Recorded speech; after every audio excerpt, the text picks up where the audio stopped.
अजी सुनते हो, राहुल को कंपनी में जाकर टिफिन दे आओगे क्या? क्यों आज राहुल टिफिन लेकर नहीं गया? शरद राव ने पूछा। आज राहुल की कंपनी के चेयरमैन आ रहे हैं, इसलिए राहुल सुबह 7 बजे ही निकल गया और इतनी सुबह खाना नहीं बन पाया था। ठीक है, दे आता हूं मैं। शरद राव ने हाथ का पेपर रख दिया और वो कपड़े बदलने के लिए कमरे में चले गए। पुष्पा बाई ने राहत की सांस ली। शरद राव तैयार हुए, मतलब उसके और राहुल के बीच हुआ विवाद उन्होंने नहीं सुना था। विवाद भी कैसा, हमेशा की तरह राहुल का अपने पिताजी पर दोषारोपण करना और पुष्पा बाई का अपने पति के पक्ष में बोलना। विषय भी वही, हमारे पिताजी ने हमारे लिए क्या किया, मेरे लिए क्या किया है मेरे बाप ने। माँ मेरे मित्र के पिताजी भी शिक्षक थे, पर देखो उन्होंने कितना बड़ा बंगला बना दिया। नहीं तो एक ये है, हमारे पापा हमारे पिताजी अभी भी हम किराए के मकान में ही रह रहे हैं। राहुल, तुझे मालूम है कि तुम्हारे पापा घर में बड़े हैं और 2 बहनों और 2 भाइयों की शादी का खर्चा भी उन्होंने उठाया था। सिवाय इसके तुम्हारी बहन की शादी का भी खर्चा उन्होंने ही किया था। अपने गांव की जमीन की कोर्ट कचहरी भी लगी ही रही। ये सारी जवाबदारियां किसने उठाई? क्या उपयोग हुआ उसका? उनके भाई बहन बंगलों में रहते हैं। कभी भी उन्होंने सोचा कि हमारे लिए जिस भाई ने इतने कष्ट उठाए उसने एक छोटा सा मकान भी नहीं बनाया, तो हम ही उन्हें एक मकान बनाकर दे दे। एक क्षण के लिए पुष्पा बाई की आंखें भर आई। क्या बताएं, अपने जन्म दिए पुत्र को बाप ने क्या किया मेरे लिए पूछ रहा है। फिर बोली, तुम्हारे पापा ने अपना कर्तव्य निभाया, भाई बहनों से कभी कोई आशा नहीं रखी। राहुल मूर्खों जैसी बात करते हुए बोला, अच्छा वो ठीक है, उन्होंने हजारों बच्चों की ट्यूशन्स ली। यदि उनसे फीस ले लेते तो आज पैसों में खेल रहे होते। आजकल के क्लासेस वालों को देखो, इंपोर्टेड गाड़ियों में घूमते हैं। ये तुम सच बोल रहे हो, परंतु तुम्हारे पापा का तत्व था ज्ञान दान का पैसा नहीं लेना। उनके इन्हीं तत्वों के कारण उनकी कितनी प्रसिद्धि हुई और कितने पुरस्कार मिले, उसकी कल्पना है तुझे? ये सुनते ही राहुल एकदम नाराज हो गया। क्या चाटना है उन पुरस्कारों को? उन पुरस्कारों से घर थोड़े बनते आएगा। पड़े हैं धूल खाते हुए, कोई नहीं पूछता उनको। इतने में दरवाजे पर दस्तक सुनाई दी। राहुल ने दरवाजा खोला तो शरद राव खड़े थे। पापा ने उनका बोलना तो नहीं सुना, इस डर से राहुल का चेहरा उतर गया। परंतु शरद राव बिना कुछ बोले अंदर चले गए और वो बात वहीं पर खत्म हो गई। ये था पुष्पा बाई और राहुल का कल का झगड़ा। पर आज शरद राव ने टिफिन साइकिल को अटकाया और तपती धूप में औद्योगिक क्षेत्र की राहुल की कंपनी के लिए निकल पड़े। 7 किलोमीटर दूर कंपनी तक पहुंचते पहुंचते उनका दम फूल गया था। कंपनी के गेट पर सिक्योरिटी गार्ड ने उन्हें रोक दिया। राहुल पाटिल साहब का टिफिन देना है, अंदर जाऊं क्या? अभी नहीं, साहब आए हुए हैं, गार्ड बोला। चेयरमैन साहब आए हुए हैं, उनके साथ मीटिंग चल रही है, किसी भी क्षण वो मीटिंग खत्म करके आ सकते हैं। तुम बाजू में ही रहो, चेयरमैन साहब को आप दिखना नहीं चाहिए। शरद राव थोड़ी दूरी पर धूप में ही खड़े रहे। आसपास कहीं भी छाव नहीं थी। थोड़ी देर बोलते बोलते 1 घंटा निकल गया। पांवों में दर्द उठने लगा था, इसलिए शरद राव वहीं पर एक गरम पत्थर पर बैठने लगे। तभी गेट की आवाज आई। शायद मीटिंग खत्म हो गई होगी। चेयरमैन साहब के पीछे कई अधिकारी और उनके साथ राहुल भी बाहर आया। उसने अपने पिताजी को वहां पर खड़े देखा तो मन ही मन नाराज हो गया। चेयरमैन साहब कार का दरवाजा खोलकर बैठने ही वाले थे तो उनकी नजर शरद राव की ओर उठ गई। कार में न बैठते हुए वो वैसे ही बाहर खड़े रहे। वो सामने कौन खड़ा है? उन्होंने सिक्योरिटी गार्ड से पूछा। अपने राहुल सर के पिताजी हैं, उनके लिए खाने का टिफिन लेकर आए हैं। गार्ड ने कपकपाती आवाज में कहा, बुलवाइए इनको। जो नहीं होना था वही हुआ। राहुल के तन से पसीने की धाराएं बहने लगी। क्रोध और डर से उसका दिमाग सुन्न हुआ जान पड़ने लगा। गार्ड की आवाज देने पर शरद राव पास आए। चेयरमैन साहब आगे बढ़े और उनके समीप गए। आप पाटिल सर है ना? डीएन हाई स्कूल में शिक्षक थे। हाँ, आप कैसे पहचानते हैं मुझे? कुछ समझने के पहले ही चेयरमैन साहब ने शरद राव के चरण छुए। सभी अधिकारी और राहुल वो दृश्य देखकर अचंभित रह गए। सर, मैं अतिश अग्रवाल, आपका विद्यार्थी। आप मुझे घर पर पढ़ाने आते थे। हाँ, याद आया। बाप रे, बहुत बड़े व्यक्ति बन गए आप तो। चेयरमैन हंस दिया, फिर बोला, सर आप यहाँ धूप में क्या कर रहे हैं? आइए अंदर चलते हैं, बहुत बातें करनी है आपसे। सिक्योरिटी, तुमने इन्हें अंदर क्यों नहीं बिठाया? गार्ड ने शर्म से सिर नीचे झुका लिया। वो देखकर शरद राव ही बोले, उनकी कोई गलती नहीं है, आपकी मीटिंग चल रही थी, आपको तकलीफ न हो इसलिए मैं बाहर ही रुक गया। Okay okay. चेयरमैन साहब ने शरद राव का हाथ अपने हाथ में लिया और उनको अपने आलीशान चैम्बर में ले गए। बैठिए सर, अपनी कुर्सी की ओर इंगित करते हुए बोले। नहीं नहीं, वो कुर्सी आपकी है।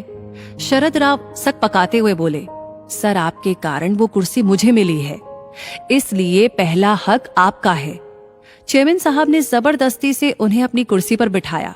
आपको मालूम नहीं होगा पवार सर, जनरल मैनेजर की ओर देखते हुए बोले, पाटिल सर नहीं होते तो आज ये कंपनी नहीं होती और मैं मेरे पिताजी की अनाज की दुकान संभालता रहता।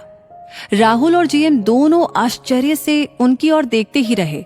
स्कूल समय में मैं बहुत ही डब्बू विद्यार्थी था। जैसे तैसे मुझे 9वीं कक्षा तक पहुंचाया गया। शहर की सबसे अच्छी क्लासेस में मुझे एडमिशन दिलाया गया, परंतु मेरा ध्यान कभी भी पढ़ाई में नहीं लगा। उस पर अमीर बाप की औलाद, दिन भर स्कूल में मौज मस्ती और मारपीट करना, शाम की क्लासेस से बंक मारकर मूवी देखना, बस यही मेरा शगल था। माँ को वो सहन नहीं होता। उस समय पाटिल सर कड़े अनुशासन और उत्कृष्ट शिक्षक के रूप में प्रसिद्ध थे। माँ ने उनके पास मुझे पढ़ाने की विनती की, परंतु सर के छोटे से घर में बैठने के लिए जगह ही नहीं थी। इसीलिए सर ने पढ़ाने में असमर्थता दर्शाई। माँ ने उनसे बहुत विनती की और हमारे घर आकर पढ़ाने के लिए मुंह मांगी फीस का बोला। सर ने फीस के लिए तो मना कर दिया, किंतु अनेक प्रकार की विनती करने पर घर आकर पढ़ाने को तैयार हो गए। पहले दिन सर आए, हमेशा की तरह मैं शैतानी करने लगा। सर ने मेरी अच्छी तरह से धुनाई कर दी। उस धुनाई का असर ऐसा हुआ कि मैं चुपचाप बैठने लगा। तुम्हें कहता हूँ राहुल, पहले हफ्ते में ही मुझे पढ़ने में रुचि जागृत हो गई।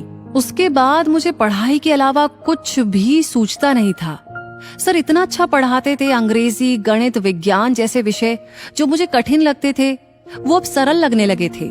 सर कभी आते नहीं थे तो मैं व्यग्र हो जाता था। 9वीं कक्षा में मैं दूसरे नंबर पर आया। माँ पिताजी को खूब खुशी हुई। मैं तो जैसे हवा में उड़ने लगा था। 10वीं में मैंने सारी क्लासेस छोड़ दी और सिर्फ पाटिल सर से ही पढ़ने लगा था और 10वीं में मेरिट में आकर मैंने सबको चौंका दिया था। My goodness. पर सर फिर भी आपने सर को फीस नहीं दी? जनरल मैनेजर ने पूछा। मेरे माँ पिताजी के साथ मैं सर के घर पेड़े लेकर गया। पिताजी ने सर को 1 लाख रुपए का चेक दिया। सर ने वो नहीं लिया। उस समय सर क्या बोले वो मुझे आज भी याद है। सर बोले, मैंने कुछ भी नहीं किया, आपका लड़का ही बुद्धिमान है। मैंने तो सिर्फ उसे रास्ता बताया और मैं ज्ञान नहीं बेचता, मैं वो दान देता हूँ। बाद में मैं सर के मार्गदर्शन में ही 12वीं में दोबारा मेरिट में आया। बाद में बीई करने के बाद अमेरिका जाकर एमएस किया और अपने शहर में ही ये कंपनी शुरू की। एक पत्थर को तराश कर सर ने हीरा बना दिया और मैं ही नहीं तो सर ने ऐसे अनेक बहुत सारे हीरे बनाए हैं। सर आपको कोटि कोटि प्रणाम। चेयरमैन साहब ने अपनी आंखों में आए आंसू रुमाल से पोंछे। लेकिन ये बात तो अद्भुत ही है कि बाहर शिक्षा का और ज्ञान दान का बाजार भरा पड़ा होकर भी सर ने 1 रुपया भी न लेते हुए हजारों विद्यार्थियों को पढ़ाया। न केवल पढ़ाया पर उनमें पढ़ने की रुचि भी जगाई। वाह सर, मान गए आपको और आपके आदर्श को। शरद राव की ओर देखकर जीएम ने कहा, अरे सर, ये व्यक्ति तत्वनिष्ठ है, पैसों और मान सम्मान के भूखे भी नहीं है। विद्यार्थी का भला हो, यही एकमात्र उद्देश्य था। चेयरमैन बोले, मेरे पिताजी भी उन्हीं में से एक समय भूखे रह लेंगे पर अनाज में मिलावट करके बेचेंगे नहीं। ये उनके तत्व थे। जिंदगी भर उसका पालन किया, ईमानदारी से व्यापार किया। उसका फायदा आज मेरे भाइयों को हो रहा है। बहुत देर तक कोई कुछ भी नहीं बोला। फिर चेयरमैन ने शरद राव से पूछा, सर आपने मकान बदल लिया या उसी मकान में रहते हैं? उसी पुराने मकान में रहते हैं सर। शरद राव के बदले में राहुल ने ही उत्तर दिया। उस उत्तर में पिताजी के प्रति छिपी नाराजगी तत्पर चेयरमैन साहब की समझ में आ गई। तय रहा फिर, सर आज मैं आपको गुरु दक्षिणा दे रहा हूँ। इसी शहर में मैंने कुछ फ्लैट्स ले रखे हैं, उसमें का एक 3 BHK का मकान आपके नाम कर रहा हूँ। क्या? शरद राव और राहुल दोनों आश्चर्यचकित होकर बोले, नहीं नहीं, इतनी बड़ी गुरु दक्षिणा नहीं चाहिए मुझे। शरद राव आग्रह पूर्वक बोले। चेयरमैन साहब ने शरद राव के हाथों को अपने हाथों में लिया। सर प्लीज ना मत कहिए और मुझे माफ कर दीजिए। काम की अधिकता में आपकी गुरु दक्षिणा देने में पहले ही बहुत देर हो चुकी है। फिर राहुल की ओर देखते हुए उन्होंने पूछ लिया, राहुल तुम्हारी शादी हो गई क्या? नहीं सर, जम गई है। और जब तक रहने को अच्छा घर नहीं मिल जाता तब तक शादी नहीं हो सकती। ऐसी शर्त मेरे ससुर जी ने रखी है। अभी तक शादी की डेट फिक्स नहीं की तो फिर हॉल भी बुक नहीं किया। चेयरमैन ने फोन उठाया और किसी से बात करने लगे। समाधान कारक चेहरे से फोन रखकर धीरे से बोले, अब चिंता की कोई बात नहीं, तुम्हारे मैरिज गार्डन का काम हो गया है। सागर लॉन्च तो मालूम ही होगा। सर वो तो बहुत महंगा है। अरे तुझे कहाँ पैसे चुकाने हैं? सर के सारे विद्यार्थी सर के लिए कुछ भी कर सकते हैं। सर के बस एक आवाज देने की बात है। लेकिन सर तत्वनिष्ठ हैं, वैसा करेंगे भी नहीं। इस लॉन्च का मालिक भी सर का विद्यार्थी ही है। उसे मैंने सिर्फ बताया, सिर्फ हॉल ही नहीं भोजन सहित संपूर्ण शादी का खर्चा भी उठाने की जिम्मेदारियां ली है, वो भी स्व खुशी से। तुम केवल तारीख बताओ और सामान लेकर जाओ। बहुत बहुत धन्यवाद सर। राहुल अत्यधिक खुशी से हाथ जोड़कर बोला, धन्यवाद मुझे नहीं, तुम्हारे पिताश्री को दो। ये उनकी पुण्याई है। और मुझे एक वचन दो राहुल, सर के अंतिम सांस तक तुम उन्हें अलग नहीं करोगे और उन्हें कोई दुख भी नहीं होने दोगे। मुझे जब भी मालूम चला कि तुम उन्हें दुख दे रहे हो तो न केवल इस कंपनी से लात मारकर भगा दूंगा, परंतु पूरे महाराष्ट्र भर के किसी भी स्थान पर नौकरी करने लायक नहीं छोड़ूंगा तुम्हें। ऐसी व्यवस्था कर दूंगा। चेयरमैन साहब कठोर शब्दों में बोले, नहीं सर, मैं वचन देता हूं वैसा कुछ भी नहीं होगा। राहुल हाथ जोड़कर बोला। शाम को जब राहुल घर आया तब शरद राव किताब पढ़ रहे थे। पुष्पाबाई पास ही सब्जी काट रही थी।